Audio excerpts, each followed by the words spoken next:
This is the Horse Radio Network. This is episode 177 of Horsemanship Radio, brought to you by HandsOn Gloves, all-in-one shedding, bathing, grooming gloves. Horsemanship Radio is part of the family of the Horse Radio Network, and today we have two gentlemen hugely supportive of our horse habits.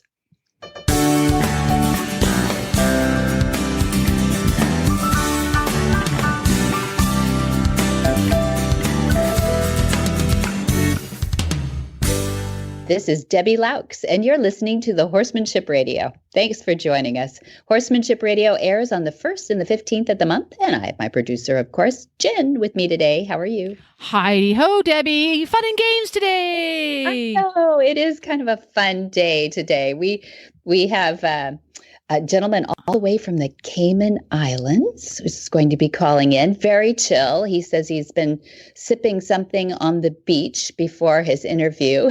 So Yay. A lot of fun. And then we have a young guy who is really shaking it up in the pet care industry, and his roots go back to horses in his growing up years. There we go. That's pretty cool stuff. And as we record this here episode of Horsemanship Radio in February of 2021, has California gotten off of lockdown yet? Yes and no, and yes and no, and yes and no. It changes hourly, doesn't it? Pretty much, and the county. So it depends on what county you're talking about and, what day of the week. It's starting to loosen up, I would say. In ag, we're out on a 70-acre plus 20-acre area, which, poor baby here, I know, but we get to spread out quite a bit. So we actually have maintained a pretty hectic schedule, frankly.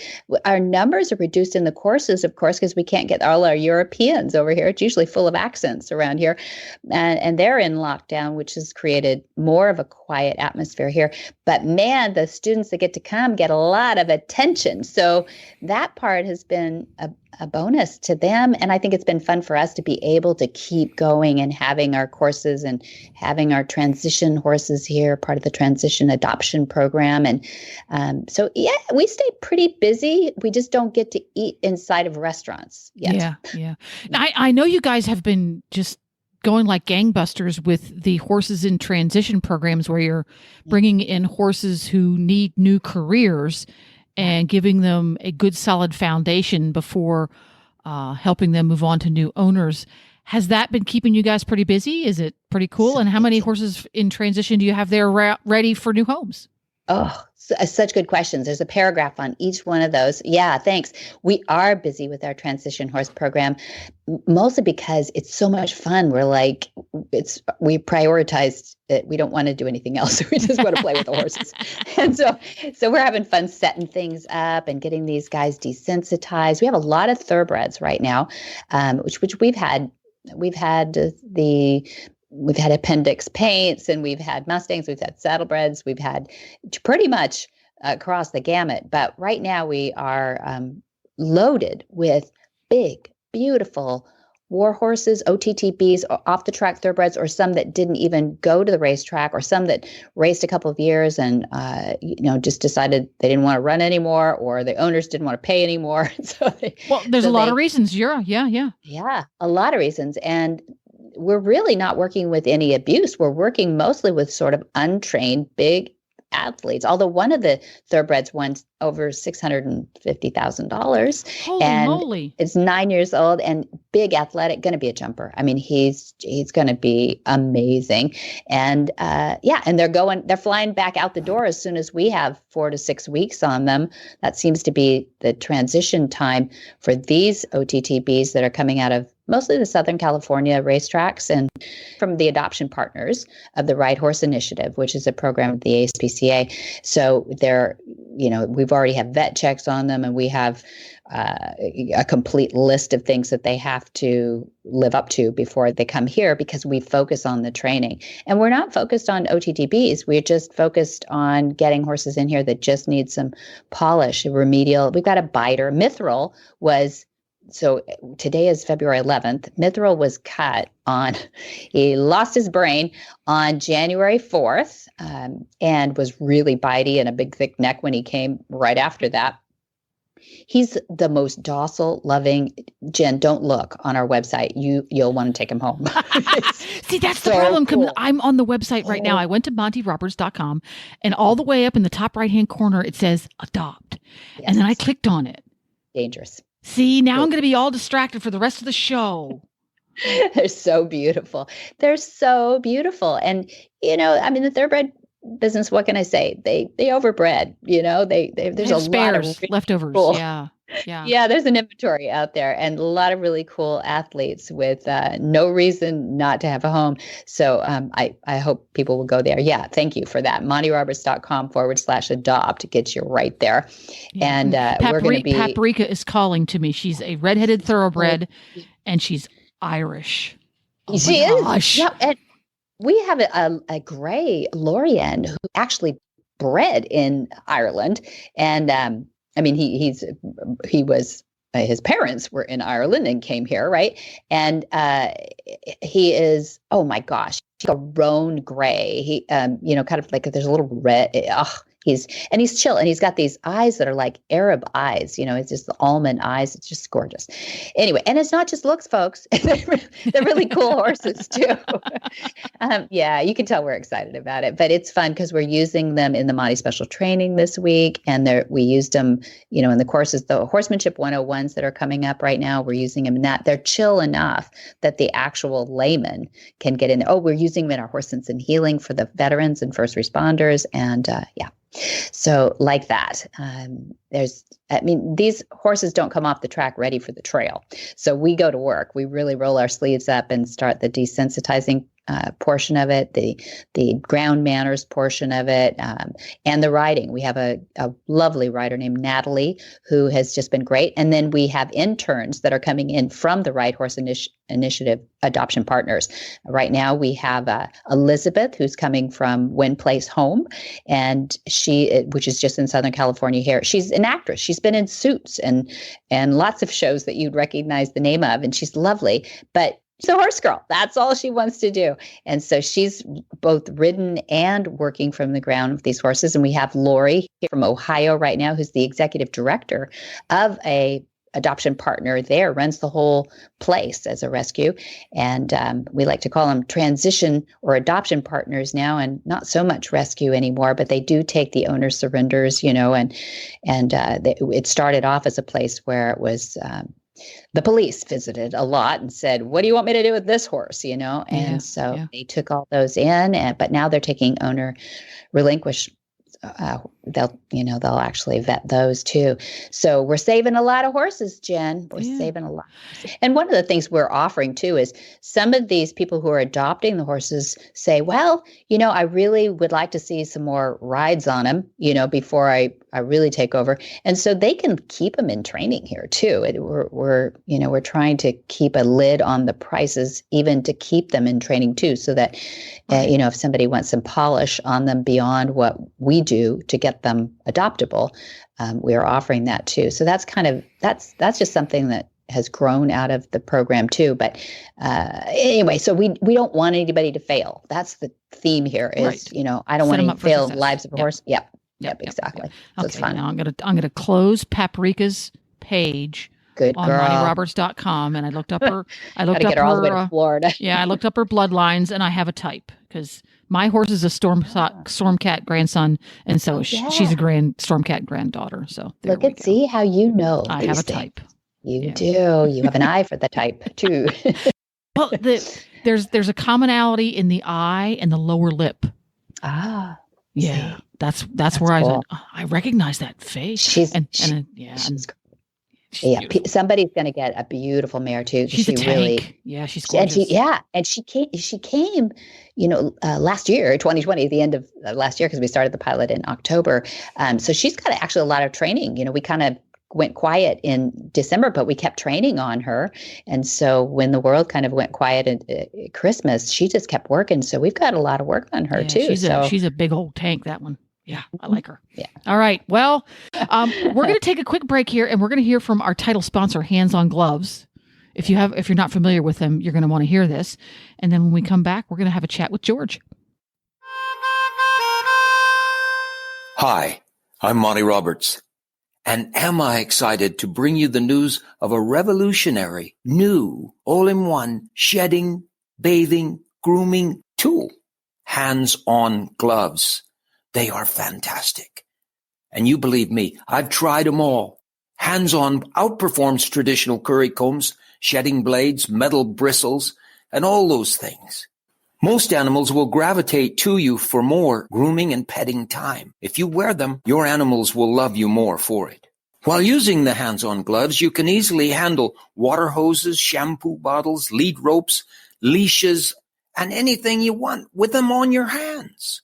They are easy to clean, and they massage muscles and stimulate circulation while helping to distribute natural oils for a healthy skin and coat. HandsOn is changing the way we bathe, de-shed, and groom our animals forever. HandsOn Gloves. They are fantastic. George Nowak was born in the shadow of the Bavarian Alps, but he loves palm trees, sandy beaches, and a tropical sun. And so he moved to the Cayman Islands, where he's composed about 2,000 songs and recorded 500. Although he grew up in German schools and paid little attention as a teenager in his English classes, he's written 2 books in English now. And he's to the Caribbean what Jimmy Buffett is to Key West. But everyone knows him as Barefoot, and his wife loves horses. Well, welcome. We have George Nowak calling in to us all the way from the Cayman Islands. Are you on a beach, George?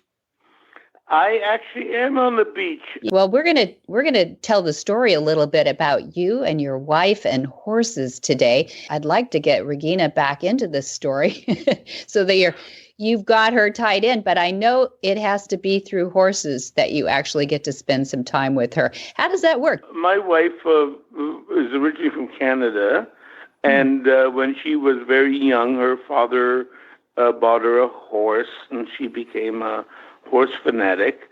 Yeah. And then we hooked up over 25 years ago when she was down here in the Cayman Islands as a tourist.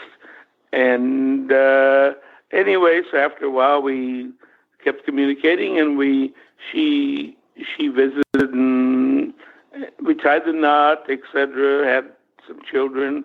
And but of course, from the moment she arrived here, I mean, she loved the sun and she loved the sand and the fishing, but she really missed her horses.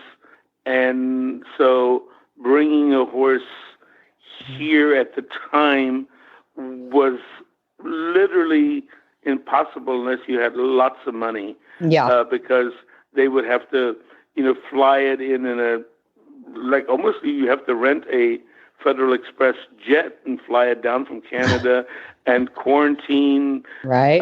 Et cetera, et cetera, et cetera. But that was way beyond my budget. So she purchased a horse here, and through her riding experience, we have a place here called the Equestrian Center. There's maybe just roughly 15, 20 horses there. She ended up being a teacher there. She would teach the beginners, okay? Oh, lesson giver. Of course, yeah, and then once they got to a certain level, somebody else would go from there, and et cetera, et cetera. So that was sort of her full-time job here for many years. She's been through a few horses here. Most of the horses here are, I don't even know what the proper word is. You might adopt a dog and he's just a mutt, okay? Yeah. So I don't know what the horse version of a mutt is. There's a lot of different versions, but I mean, I think what you're saying is the breeds can be mixed. I love that you're a pure horse husband. You're a great horse husband, and you've taken her through a couple of horses now. Yeah. So over the years, she's had a few horses, and then there was a very wealthy lady living on the island, and she had purchased 2 Holsteiner horses, which she shipped in from Germany. And of course, It cost her a fortune. And anyway, and she brought him in for her children as sort of a gift because the kids had everything else. And they had the jet skis and they had everything else. So my wife ended up teaching these children riding. To make a long story short, they just weren't too interested. So the horses just sort of were ignored. So she would make a regular point of, riding them because, she's a horse person. And then after a while, the lady, this very, very wealthy lady, she just gave my wife one of the horses. Okay. A Holstein. Nice. Which, and I guess you ladies would know, horses of that caliber, they come with birth certificates and the whole shebang. And apparently this is a really expensive, nice horse. Of course, my wife was pedigree. She was in seventh heaven. So now she's one of these ladies on the island who has probably one of the, we're a small island, so she's got one of the nicest horses on the island, which she's very proud of. I'm glad. She sounds like she works hard to keep it, though. So Regina works at a bird sanctuary, which I think is interesting. So she is helping pay for some of that horse upkeep, right? You're damn right. See? That's what we like to hear. Basically, what happened is she finally stopped the teaching. She would regularly be exercising the horses at the stable, not just hers, and so her hands started bothering her. So she started having little problems with that. She's basically a zookeeper now who still spends 50% of her, if not more, time with her horse. Right. I love that. You guys are such a odd couple in a lot of ways. You tell me. I mean, yeah, right? Yeah, I know. Most of the ladies who have their horses here, their husbands are lawyers and doctors, okay? And my wife is just a zookeeper married to a minstrel. Yeah. But it must be wonderful because you wrote a terrific song about the whole situation. And I love that you are at this crossroads trying to decide if your wife loves you or the horse more. And tell us a little bit about the background on the song that we're going to play for our listeners. So out of the blue, my wife says, you need to write me a song, and don't you owe me a song? And actually she was right, because I would write about just about anything. I'm really number 2 on the totem pole. Okay. The horse is number 1. And there's no way of getting around it. Okay. And so of course, anybody listening to your show, I'm sure knows if they're a husband to their wife is a horse lover. I mean, that's their life. That you just don't see them. They're always with the horse. Is there a problem with that? I don't understand. Well, no. You know what? It makes her happy. It's sort of like if I go. I love to fish, so if I go fishing a lot, it's like don't complain. Okay, that's what I love to do. I believe you. There is no. We level that out, Yeah, exactly. I totally believe you. I think you've got it all balanced. You've been together long enough to tell me about the little things that sometimes annoy a horse husband. I'll have dinner ready, and we're going to go out on a date or something, and she'll call. Well, the horse isn't feeling good. I'll be a little late tonight. So, and that gets annoying. And at the end of the day, when I talk to my daughter on the side, who's a veterinarian, she says, well, Dad, it was really nothing, but you know how Mom is. Oh. And so, or when we go, we really don't have anything like a tack shop here on the island. So what we do is people who live on the island here, you go shopping maybe once every 4 or 5 months. We take a trip to Miami or to Tampa or Orlando or somewhere. And of course, her favorite place to go is Ocala, which is big horse country. And she has all of these tack stores she wants to stop at. And it's like, I'm just going in for a new whip, or I'm just going in to pick up a hat. And of course, by the time she comes back with the bill, Yeah. oh well. And you know what? If she's happy, I'm happy. That's it. Happy wife, happy life. Yeah, Good man. yeah, Okay, George. yeah. That's so much fun. And thank you for being so supportive of us horse wives, us equestrians. If it's very nice of you to be a horse husband.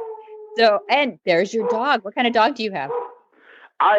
We actually have 4 dogs. Of course you do. Well, I think it'll be fun for the listeners now to jump in and listen to. Would you like to introduce this song? Okay, this is the one called Since She Rides Horses. I know several other husbands on the island whose wives are into horses, and the joke is always, hey, I just don't see her anymore, okay? And so through that line, I wrote this song, and also I can't find a beer in my refrigerator because it's full of carrots. So I put all this together into a song, and made this song called "Since She Rides Horses, I Don't See Her No More." And that's how it sort of got started. Oh, let's listen in. Okay, and there we go.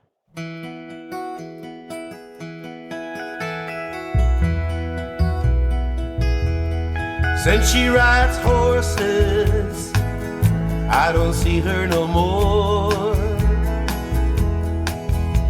She only comes home to clean her boots and saddle, then she walks out the door. Oh, I miss her more than ever before. Since she rides horses, I don't see her no more. We all need a hobby, we all need our space. But I'm starting to think that 4-legged stallion is taking my place. Got a fridge full of carrots, can't find a cold beer, and she's burning up my credit card on her riding gear. Since she rides horses, I don't see her no more.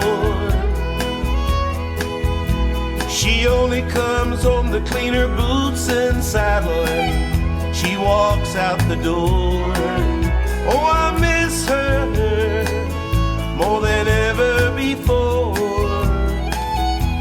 Since she rides horses, I don't see her no more.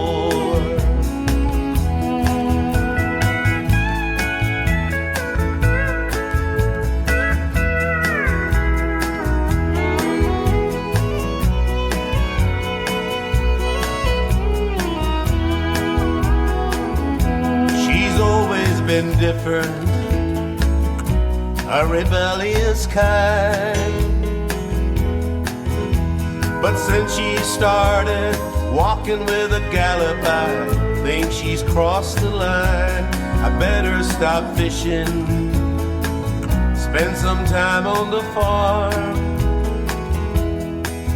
and look for the girl I'm missing in that dirty old bar. Since she rides horses, I don't see her no more. She only comes home to clean her boots and saddle, and she walks out the door. Oh, I miss her more than ever before. Since she rides horses, I don't see her no more. Since she rides horses, I don't see her no more.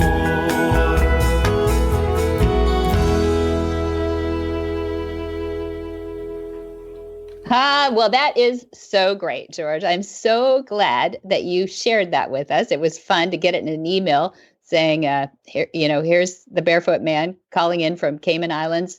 Help me. I'm a horse husband. And so I love sharing that with our listeners. How do people find you? cdbaby.com or iTunes.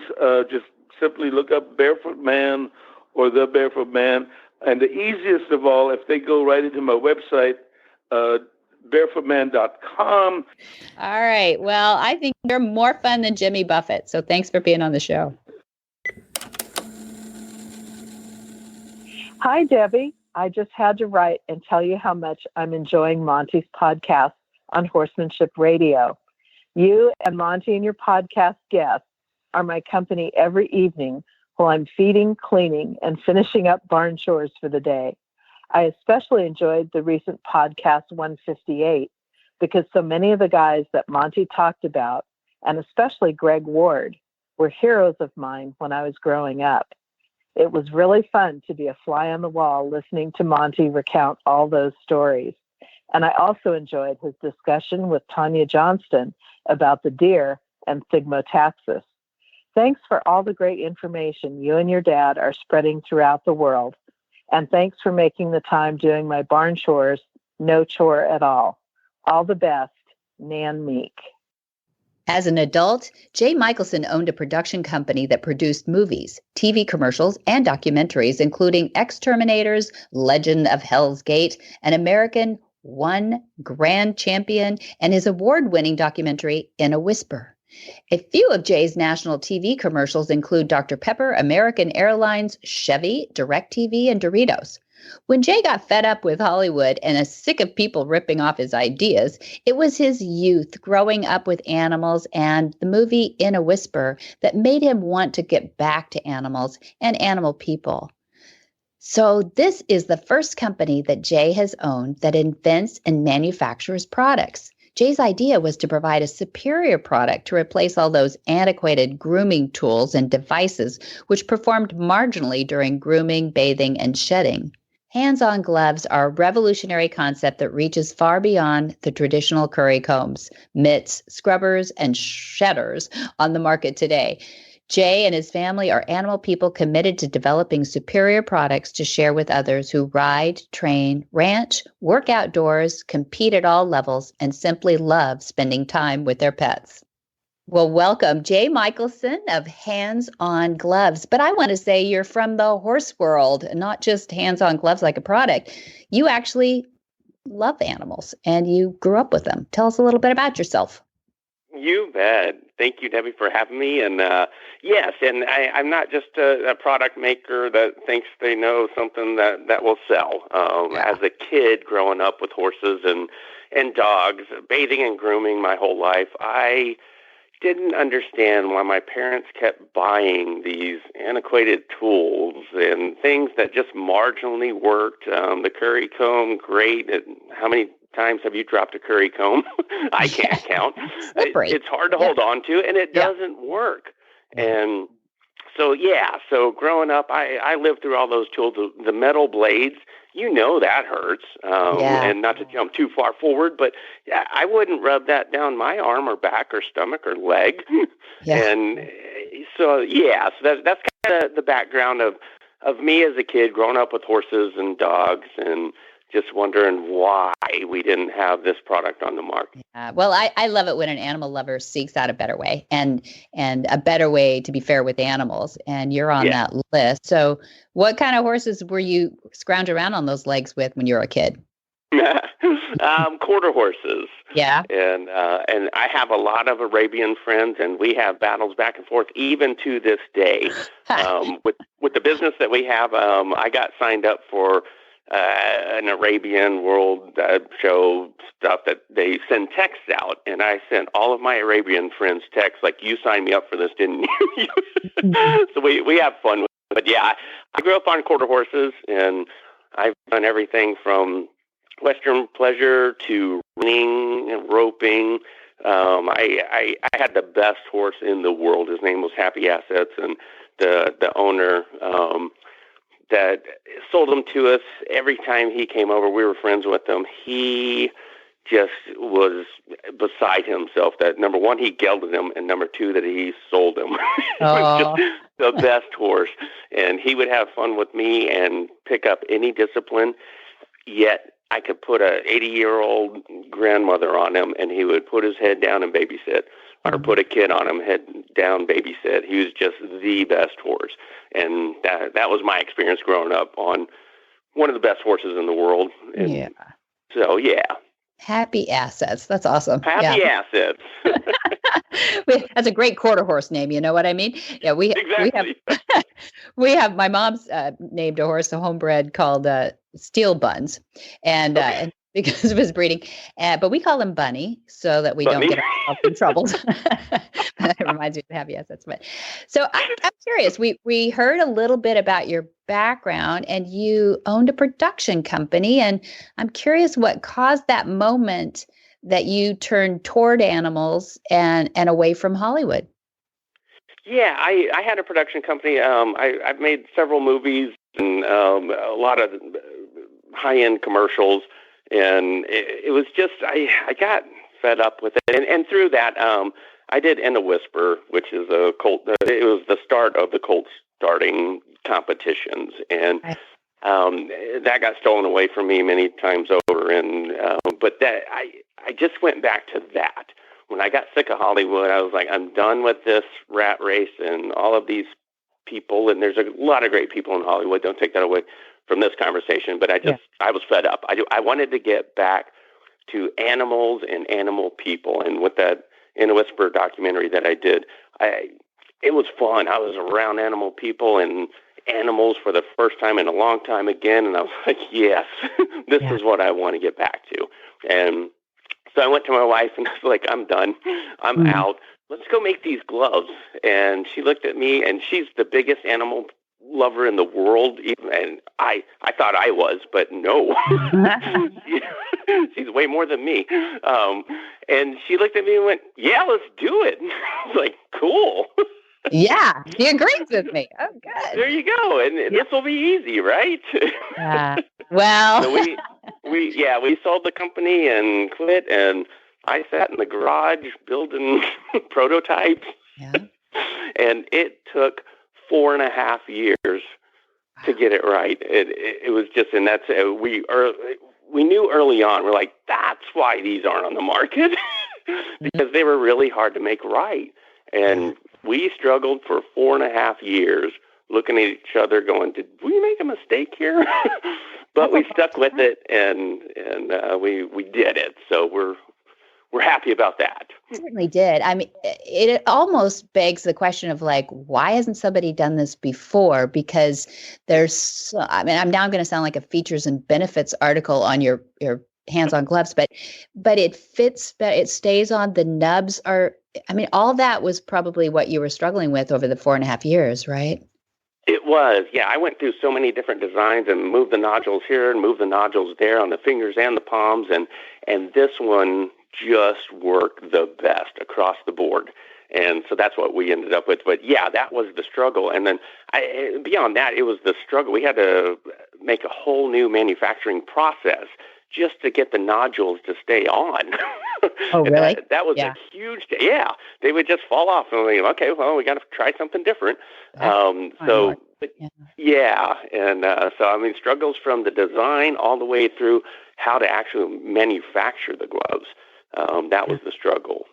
You know, I don't know if you did any of this part, but when you first sent some to us so that we could have a play with them, the thing that I look for is the horse's head relaxing, the eyes getting off, the licking and chewing. Did you do any kind of experimenting on horses, kind of to see what knobs worked where? You bet we did, yeah, and it works on. Let's just start with dogs. We have 4 rescues right now. We've always had rescues, and they've had some issues in their prior life, but they hate to be groomed. They hate those metal bristle brushes and blades and typical devices that we use for way too long. But they love the gloves because they don't even know they're getting groomed. They're getting a loving massage. And that's the cool part about the gloves is it doesn't rip and cut the hair out, which is painful, and it damages the coat. And but yeah, we have those. And then the first show I ever went to, a lady came to me. She had a big, huge rescue, and she had a zebra that she couldn't even touch with a rag. And we were talking about the benefits of us testing on animals that hated to be groomed, testing on animals that just didn't like it. And we're like, no, they love it. And with your fingers in the action, you can finally, you can feel the feedback immediately. And she said, I'm going to buy a pair of gloves. I'm going to go home and test it right now. And if it works, I'm going to put a video up. And she did that day. There was a video on our Facebook page of her grooming zebra. And zebras are tricky. You guys know that. They have an anger issue a lot of times. Yeah. Yes. And this zebra that she couldn't even, wash down with a cloth was getting into the gloves. And like you said, he was dropping his head and getting into it and kind of leaning into her. And she posted that video, and that's the biggest one for me. Like I said, that's the first show and the first wild animal, if you will, that loves that massaging touch. And we hear that daily. A good test. I saw it. I mean, we used it in our August in our Gently Wild horse course, and what those horses are completely untouched, right? They've been out on a mountain somewhere, and we literally bring them down in a stock trailer and open it up, and where they're fed down through a lane, and they go into their individual stalls, and then it's really just a pen, and then we bring them one by one into the gentling pen where we can reach to one side of the horse and begin to touch them. And they crawl up the side at first and won't be touched by a hand. So the first touch is so important because it proves to them that they're not going to die, right? If we just hold our hand on there, right? Oh, I'm not dead yet. And you can just see them start to go like, but this can't be right. This is a predator, who's laying a hand on me. And I'm a flight animal. I'm supposed to be gone by now. And you can see their brain kind of starting to crank. And then when they feel it, we go right for the wither, as a rule, if we can get their shoulder, if we can't quite get to the wither, and we'll just do a little rub, and they'll and then retract that hand so that they go like, hey, predators don't go in and go away. They come in, they stay, right? And they keep going. Yes. Yeah, exactly. And they're worried about that. And when you pull that hand away, and you come back with another little rub. Well, I mean, these horses, with the hands on, they really went really quiet, because normally what we're doing is rubbing with a stuffed glove. We take a leather glove, stuff it with some socks or something, put it on the end of a stick so that we can stay safe with our arm. So we did a little bit of that first, but when we did the hands-on glove on there, you just immediately go like, you saw their licking and chewing and the softer eye and the relief, that they weren't going to be hurt. And these horses were not abused or anything. They were just completely wild, which is what we use. Untouched. Untouched. And that's it. And even though this was a group of Morgans that we used, and it doesn't matter. It doesn't matter the breed. They were just smaller, which was nice, a little bit easier to work with. But no, we loved that, and that was our great new experience with a different kind of tool. And for us, it was like, this is the tool we need to be a part of the process of the gentling of the horses. So I should congratulate you here. I think you are at 5 years old. Is the company 5 years old? Yes. Yeah. February. Mm-hmm. Congratulations. That is, when you're an entrepreneur and you're getting through your first survival mode, I think 5 years is almost the graduation point, isn't it? It is, yes. Very good. And you've won awards from Best Grooming Products at Super Zoo and Pet Business Industry Awards. Tell me a little bit about QVC. Yeah, QVC saw all of the awards. Like you said, we've won the top, the biggest pet show award in the world, a couple of them, Super Zoo and Global. We won Best Grooming Product and Best Natural Product several times over. And QVC saw that and said, hey, we want to revamp our pet program.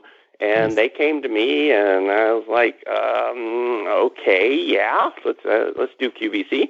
And it turned out that they wanted me on camera. And coming out of the production business, I don't like being on camera. And I didn't. It's gotten better now. But when they came to me, I was like, I kind of hate being on camera. They're like, no, you'll be fine. I'm like, okay, that's cool. Let's do it. And there's a school that they put you through. Oh, and you have to go through the school to be on camera. And in the classroom, I get there. In the classroom upstairs, they're talking about why they put people through the school. And they say because people get nervous and they sweat all over their food, or they pass out, hit their head, bleed all over the stage. And I'm screaming in my mind going, that's me. I'm going to do all of that. And then we get to the classroom and they march you down this long hall and downstairs into the studio where we have to get on stage in front of everybody and do your pitch. And that whole march, I was literally looking for an exit because I was going to take it. And I was like, I will never see these people again. We're good. And I never found an exit. Wild horses here. That was me. But yeah, I never found an exit, and they threw me on stage, and I went through it, and it worked, and we're the #1 ranked pet product on QVC. Wow. Across the board. Still are. That's been a couple years, I think you've been doing. Yeah, we're the #1 ranked here and in Europe. I was before the shutdown, going to London and Pennsylvania just back to back. Wow. And it was good, and so it's been a fun ride. It was, like I said, it was terrifying at points, many points, but it's been worth it. Probably the hardest part of starting a business is to say, oh, now you're going to go on camera too. Yeah. Oh, great. In front of a live audience. Yeah. Of millions of people watching you. I know. So I couldn't have you on without asking you this question too, because you come from the production world, and there's so much CGI today. Do you see us going in the wrong direction with that in our industry? Not the horse industry, obviously, the movie industry, but I feel like we're losing that real feel of animals, and we've got the wrong people maybe in charge of that CGI. I don't know. I agree with you 1,000%. Oh, well, if you're thinking we're going the wrong direction, I think we are. And everything that I've seen when they do the CGI, they're not animal people doing the CGI. That's the problem. They don't know. They haven't studied. They won't take the time to study and look into the movement of the animal, be it a horse, a bear, anything. And it's not natural. If you know animals, you can see it as soon as it starts. Like, no, that's not how they move. That's my opinion on that. Yeah, I'm just wondering about that. So we need to, somebody out there in industry land, in the horse world, needs to figure out how to help Hollywood out with that. And I might find, might be finding its way in there. But, like, there's my producer laughing. She hates fake whinnies. Fake whinnies. I know. Well, where else can people find HandsOn Gloves, and their sizes and everything else too? So I don't want to lose that fact. I want to get people these things and helping their animals. Thank you so much. And the sizes, I did a junior size to get the kids involved. So we've got junior, small, medium, large, and XL. So we've got a glove for everybody. So that's what we have. And we have right now, we have purple, green, and the original black. QVC actually has gray, red, purple, and the black. So if you want a different color, go to QVC.com. I didn't know that. Oh my gosh, I need to get red ones. That was new. We just did that. Very cool. We got it exclusive here too. And you know what's best, Jen? You have to use these things. The hair doesn't stick on the glove. Like, you just shake your wrist a little bit, and the hair just comes right off. And you know what that has solved? The chapstick problem. Like when you're grooming your horse, and if you have chapstick or some kind of gloss on, you have hair on your lips for the next 15 minutes. Well, I mean, I can shake it like down by my ankles, and no. I don't get it in my lips. So it's awesome. It's awesome. It's awesome. That's the first time I've heard that one. I've heard the eyes. I'm like, I need to get some eyeglasses for everybody. That's right. Now I need a mouth guard, which we're living in now. There we go. Don't need it. Just and if I may interject just one more, because I'm kind of a grooming tool snob. Yes. HandsOn Gloves, plural, because when you buy them, you get a pair. Yes. Thank you so much. Yeah. Because when you buy a grooming glove, singular, it only fits on one hand. I'm sorry, but that hand gets tired. Yes. Exactly. Thank you. a wither on both sides. And I love giving them the wither rub, like, just like they do out in the field. They get teeth, they get their teeth and they do that right where the wither is. And the moms start that with the babies. And that there's nubs on there, just like, they're like little mom's teeth on there too. And you get it on both sides going and man, the neck sticks out and the eyes go soft. And they're great. They're great. Okay. Thank you. Well, thank you very much, Jay, for hanging out with us. Yeah, it was fun, Jay. Thank you for giving us a little background on that. And please call us when you get something new going on, too, and we'll put her on. Let's do it. We've got several new products coming this year, so thank you guys so much. Whisper the language of the herd. Listen, you don't have to say a word. It's time for Jamie Jennings to fetch an email from Monty Roberts' inbox and share a morsel of Monty's wisdom in a little segment we like to call Ask Monty. Leave this world a better place than mine. The magic in the language of the herd. Dear Monty, my horse bobs his head when I ask him to tuck or collect his stride. Can you explain this? Monty's answer. Virtually every time a horse misbehaves from the standpoint of head carriage, it is caused by the rider's hands. Whether we realize it or not, horses can only react to our signals. They just don't act without cause. I suggest the following mouthing procedure be employed.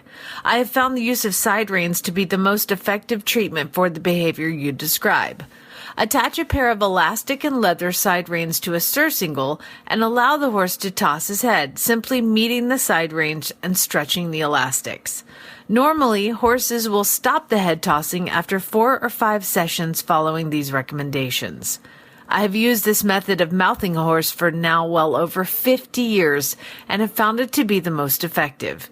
One should be mindful of the need to gradually tighten the side reins so that slightly more pressure is applied as you work through these exercises.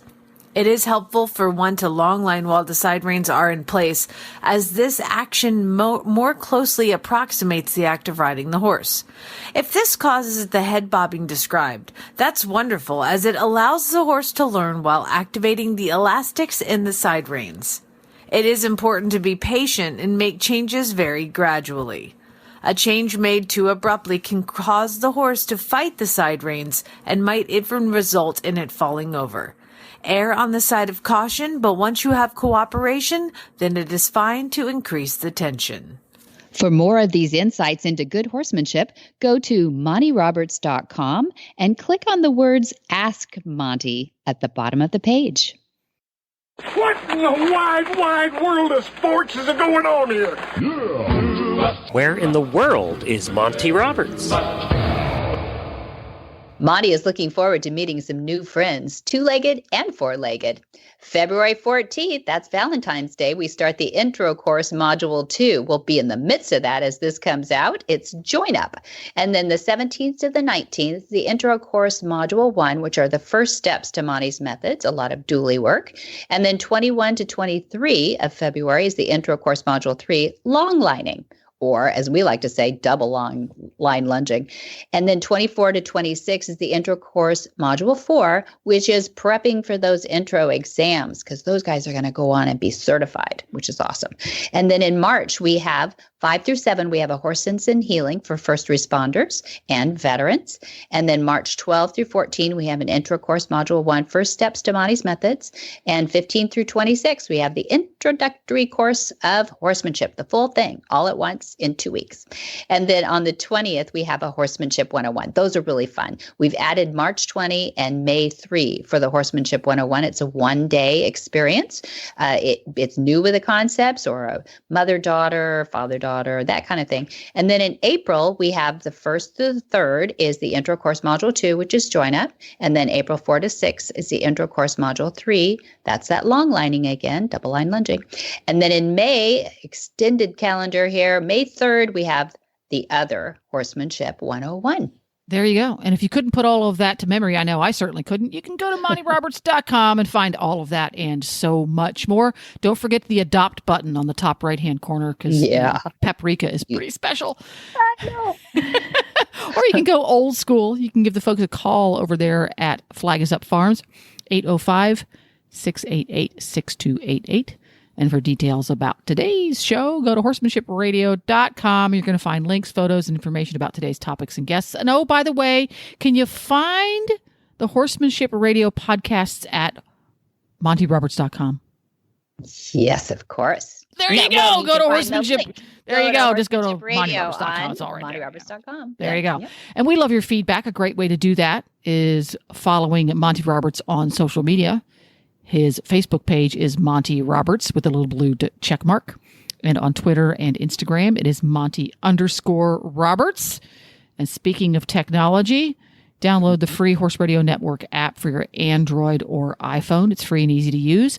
You can also listen on iTunes, Spotify, or your favorite podcatcher. Yep. And many thanks to our sponsors, too. That's HandsOn Gloves with Jay Michaelson, who was on our show today, which is really fun. And then it's also MontyRobertsUniversity.com, which is our education. Be sure to visit all the other great shows on the Horse Radio Network, too, at www.horseradionetwork.com. Until next time, have many happy horse hours.